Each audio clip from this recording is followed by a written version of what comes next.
een hele bijzondere dag. Ik zei, ik ga Jurt klein aan mij een gouden gloed, want het is best wel een emotionele dag, maar wel mij een hele grote gouden rone eromheen.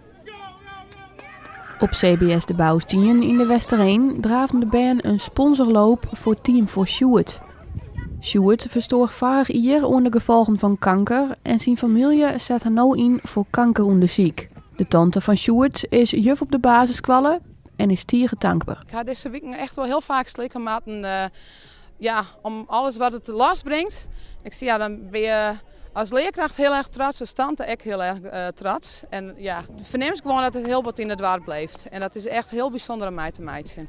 De verhalen van Sjoerd maakt je een soort indruk op een leerling. Klaas en Anja, de ouders van Sjoerd, hij is op school geweest. Die heb ik over hem verteld. Ja, en dan komt het echt heel dichtbij. Echt nog even de stimulans om extra hun best te doen. En er ben ik een die had een meisje met kanker in de familie. Dus ja, wil er graag een heel prettig geld voor ophalen. Nou, ik vind het gewoon een heel goed doel en we willen je gewoon een beetje helpen.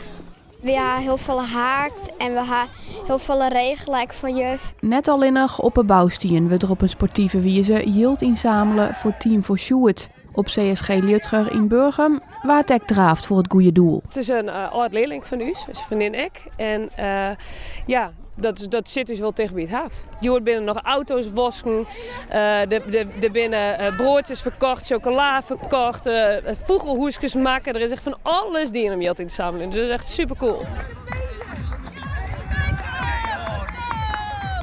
Wat hoop je hem te behelpen? Ik hoop toch wel op de 2000 van deze run minimaal. Maar goed, misschien ben ik een beetje naïef, maar we zitten in. Ik vind dat op zich wel leuk, want het doet wel echt wat voor de medemens. En het is wel belangrijk, vind ik echt. Want je zelf krijgt bijvoorbeeld letter of zo.